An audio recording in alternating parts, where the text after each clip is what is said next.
Sixième partie. Réponse de la France. 20e jour. Émotion profonde et lutte ardente. Comment fut accueilli le message de Notre-Dame de la Salette? Cette question s'impose, et avec quelle intensité d'intérêt, on le devine sans peine.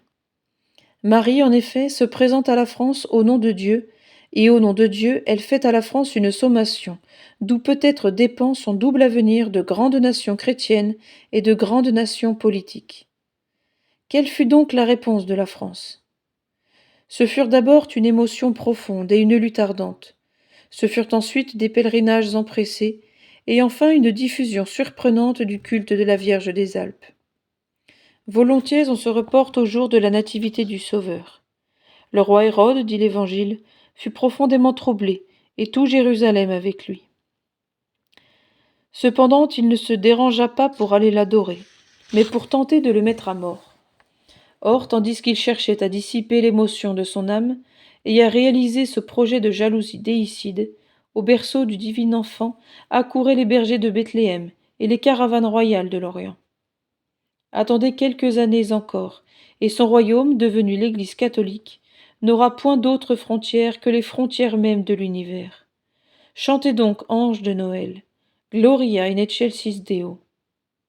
Ainsi, mais évidemment en plus petit, va-t-il en être de l'apparition de la Salette. Premier point, émotion profonde et lutte ardente. Oui, profonde fut l'émotion causée par l'événement de la Salette. Dès le soir du grand jour, les petits pâtres avaient parlé, et le village n'en dormit pas.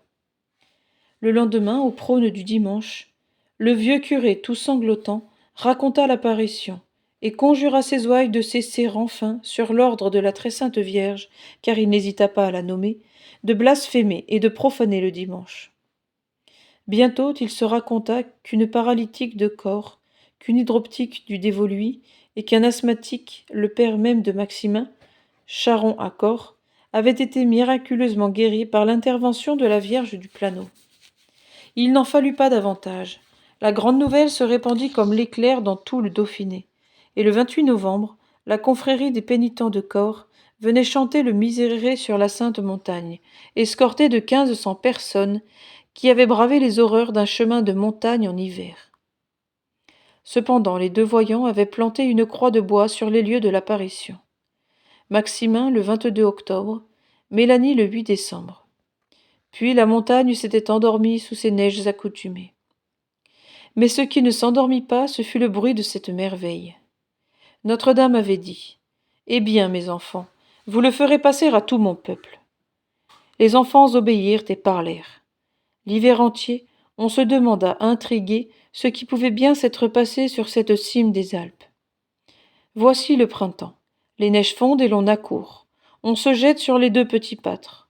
On les interroge, on les écrase de questions et d'objections. Est-il possible, voyons, serait-il vrai que la reine du ciel serait descendue là, sur cette montagne, leur aurait apparu et tenu pareil discours? Plus on veut mettre les bergers au pied du mur, plus ils sont imperturbables. Il faut en convenir.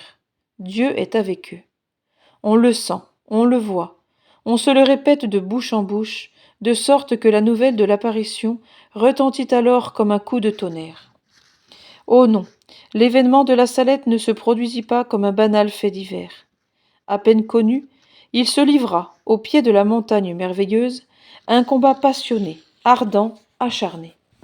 Visiblement, l'enfer était aux abois. Ses agents, c'est-à-dire les adversaires, ou plus justement les ennemis de l'apparition, étaient nombreux et attaquaient violemment.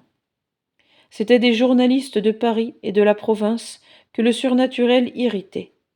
Des protestants qui ne pouvaient souffrir le culte de la très sainte Vierge, des catholiques à qui l'humilité manquait bien plus que l'orgueil, des ecclésiastiques même dont la présence parmi les opposants était plus que surprenante. Grâce à Dieu, belle, grandiose, entraînante fut la défense de Notre-Dame de la Salette. Il n'est peut-être pas de fait surnaturel à notre époque qui ait suscité autant et de si brillants apologistes. On peut, en tête, saluer le pape Pie IX lui-même, qui laissa le soin à l'évêque du lieu de prononcer le jugement canonique, mais voulut le confirmer en autorisant une fête spéciale en l'honneur de la Vierge des Alpes.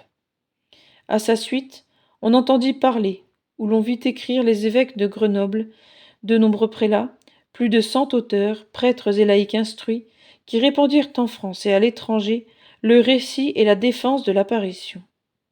Enfin, formant le gros de l'armée, la masse populaire dont le sens chrétien se trompe rarement, parce que le Saint-Esprit le garde en raison même de sa faiblesse, jeta le cri universel de Vive Notre-Dame de la Salette. Pour un instant, l'apparition des Alpes passionna le pays entier.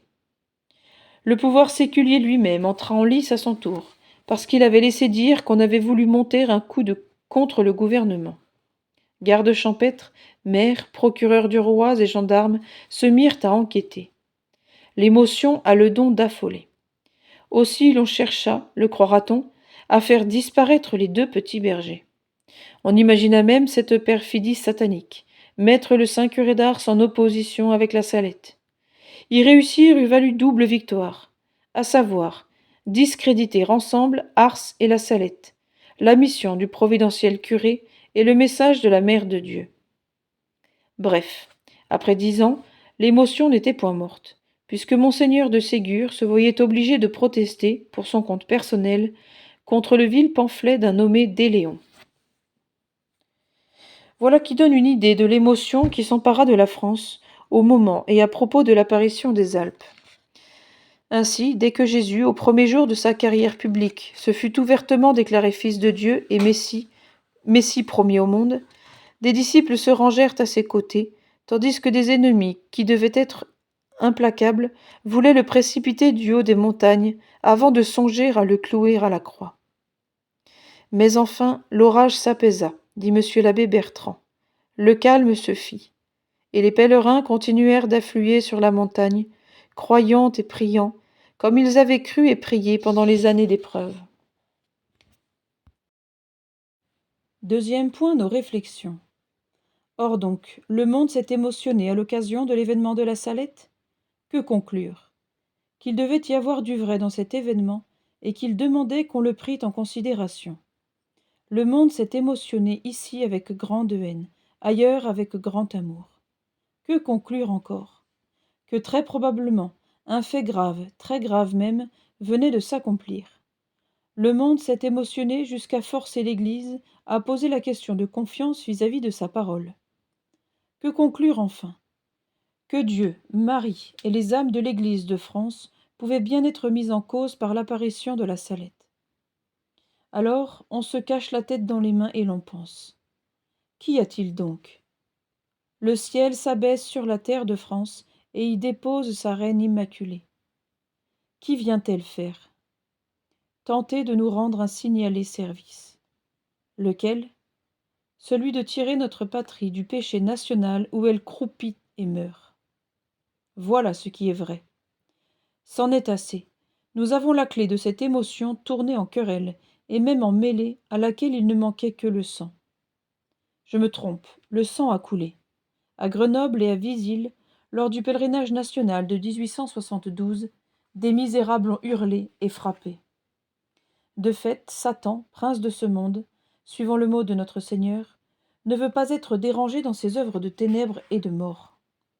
Jadis, à Gérasa, quelques-uns des siens disaient au Messie : « Pourquoi te mêles-tu de nos affaires, Jésus, Fils de Dieu ?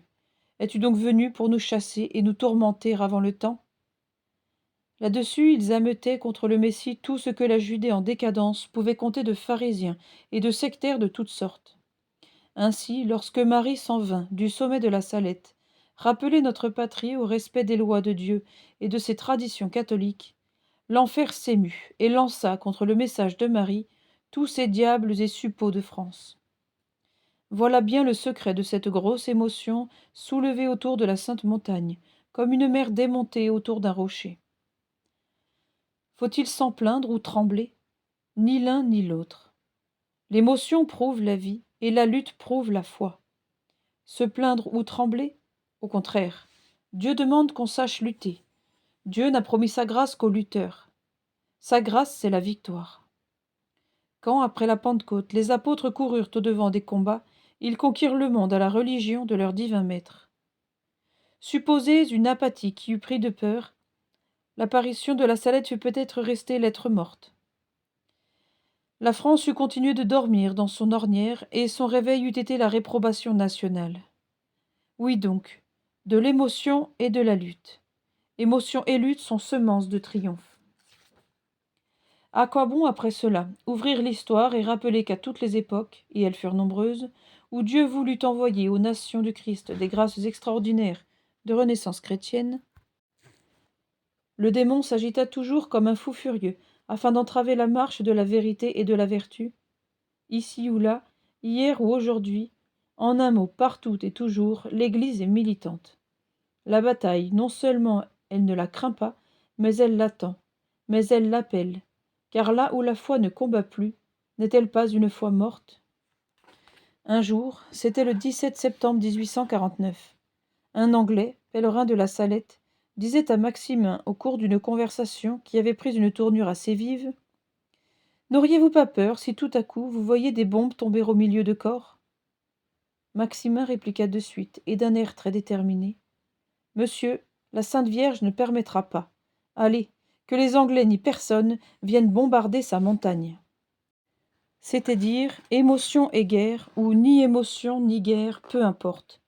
Que Marie apparaisse et parle sur la Salette, à Lourdes ou à Pontmain, elle est toujours cette armée rangée en bataille qu'on ne vaincra jamais.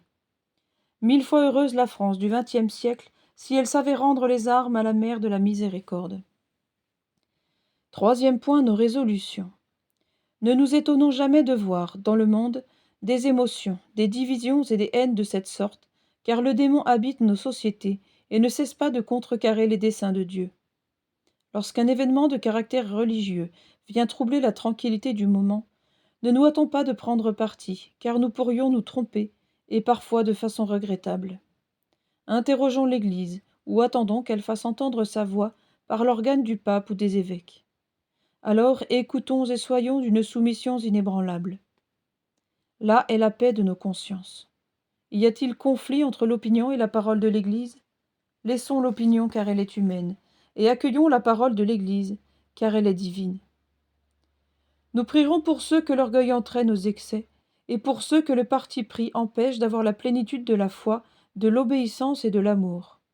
Enfin, nous recommanderons à la particulière bienfaisance de Dieu les humbles et les forts, qui savent faire le silence autour d'eux, et malgré les bruits de l'orage, distinguer nettement les oracles divins des bavardages humains. À Dieu la vérité, nous dit saint Paul, à l'homme sans Dieu le mensonge. Notre-Dame de la Salette, réconciliatrice des pécheurs, priez sans cesse pour nous qui avons recours à vous.